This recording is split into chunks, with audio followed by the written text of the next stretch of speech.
কাটসিনের আরেকটি এপিসোডে আপনাদের সকলকে স্বাগত।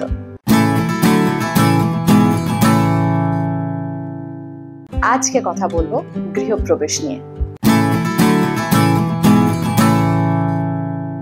গৃহপ্রবেশ ইন্দ্রদীপ দাশগুপ্তের ছবি। ইন্দ্রদীপ দাশগুপ্তকে আমরা বেশিটাই চিনি একজন মিউজিক ডাইরেক্টর হিসেবে, তবে সম্প্রতি বেশ কিছু ভালো ভালো ছবিও উনি আমাদেরকে উপহার দিয়েছেন। প্রথমে ছোট করে বিষয়বস্তুটা বলে নিই। এই ছবিতে শুভশ্রীকে দেখা যায় প্রধান চরিত্রে। শুভশ্রীর চরিত্রের নাম তিতলি। সে তার শ্বশুর বাড়িতে থাকে। তার শ্বশুর মশাইয়ের চরিত্রে কৌশিক গাঙ্গুলি আর শাশুড়ি মায়ের চরিত্রে সোহিনী সেনগুপ্ত। বাড়িতে আর একজন ব্যক্তিও থাকেন, তিনি হলেন কৌশিক গাঙ্গুলির চরিত্রে বোনপো। সেই চরিত্রে অভিনয় করেছে রুদ্রনীল ঘোষ। এই গল্পে তিতলির স্বামী তার সাথে থাকে না, অথচ তিতলি তার শ্বশুর বাড়িতেই তার শ্বশুর মশাই শাশুড়ি মায়ের সব রকম খেয়াল রাখে। বিয়ের ঠিক পরেই শুভশ্রীর স্বামী, যার নাম সায়ন, দেশের বাইরে চলে যায় তার কাজে।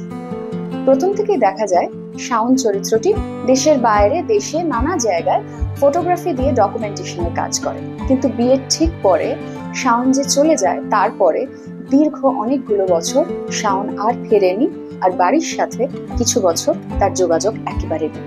মা বাবা খুব চিন্তা করেন, তিতলির খুব মন খারাপ হয়, কিন্তু তাহলেও একে অপরের সাহারা হয়ে কাটাতে থাকে দিন। এমনই সময় তিতলি ঠিক করে যে তাদের বাড়িটি একটি বনেদি বাড়ি, সেই বাড়িতে হোমস্টের ব্যবস্থা করবে গেস্টদের জন্য। যেমন ভাবা তেমন কাজ। ব্যবস্থা করার পরেই তাদের প্রথম গেস্ট হয়ে আসে জিতু কামালের চরিত্র, যার নাম মেঘদূত। এটাই এই ছবির প্লট। কিন্তু গল্পটা এমন ভাবে এগোতে থাকে যে শেষের ক্লাইম্যাক্সটা যে কি হবে সেটা কিন্তু একেবারেই প্রথম থেকে ধরা যায় না। ভীষণ সুন্দর বুনট এই গল্পের, এই ছবির। খুব ভালো লাগবে সব থেকে বেশি করে এই জন্যই, কারণ শেষটা একেবারেই কিন্তু সারপ্রাইজের মতো।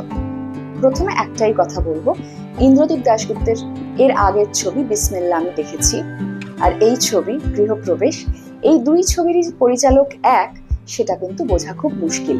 আমার মনে হয় যে কোনো পরিচালকের এই ডাইনামিজমটা কিন্তু একটা বিশাল বড় গুণ।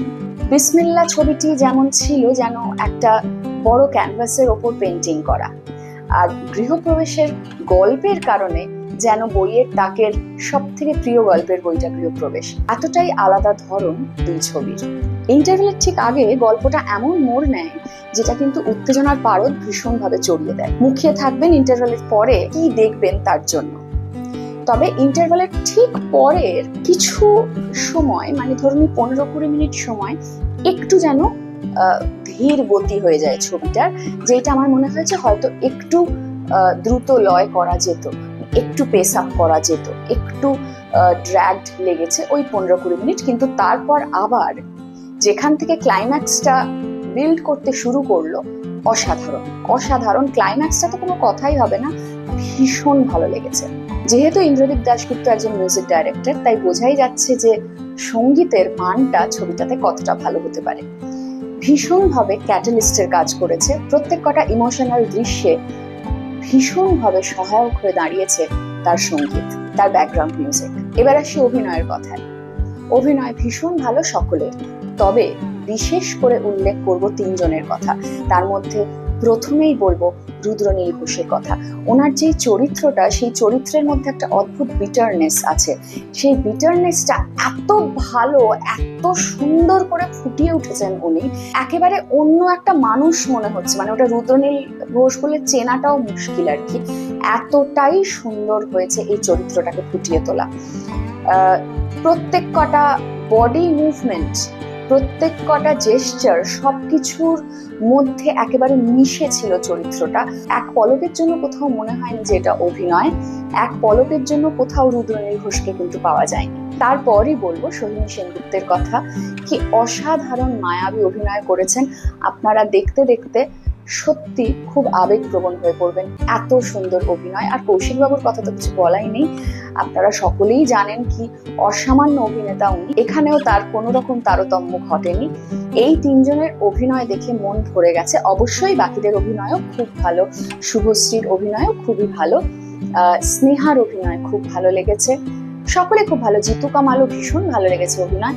কিন্তু এদের তিনজনের নাম আমার মনে হলো একটা স্পেশাল মেনশন দেওয়া উচিত।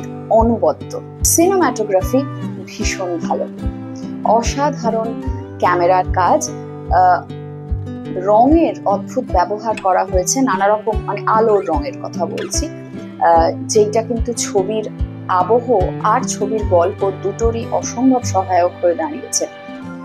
তার সাথে রিফ্লেকশনের মানে সেটা নানা রকম কাঁচ, সেটা ছবির কাঁচ, আয়নার কাঁচ, সেই সব রিফ্লেকশন গুলোকে খুব সুন্দরভাবে কাজে লাগানো হয়েছে। আর এটা বিশেষ করে এই ছবির ক্ষেত্রে আমার খুব প্রাসঙ্গিক মনে হয়েছে, তার কারণ ছবির নাম গৃহপ্রবেশ, এন্টারিং ইনটু দ্য মাইন্ড, মানে এইখানে ঘর বলতে একটা মানুষের মন বোঝানো হয়েছে।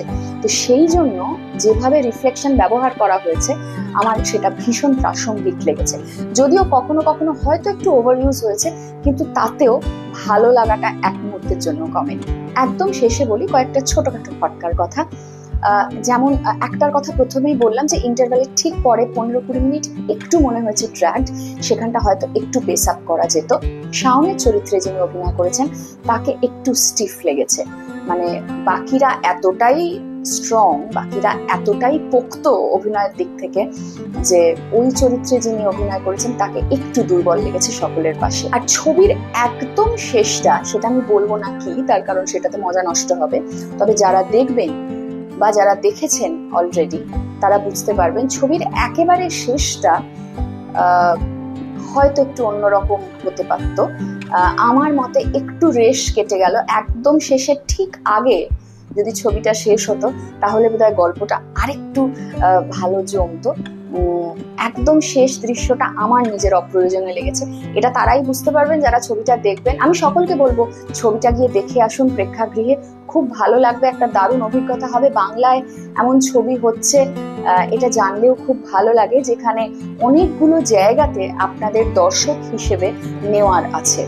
তা গল্পের দিক থেকে বলুন, অভিনয়ের দিক থেকে বলুন, ব্যাকগ্রাউন্ড মিউজিকের দিক থেকে বলুন, ক্যামেরার দিক থেকে বলুন, ক্যামেরার কাজ যেটা আপনারা যেটা দেখবেন দৃশ্যগুলোতে, এই সব কিছু দিক থেকেই কিন্তু উপভোগ করার মতো অনেকগুলো জায়গা আছে।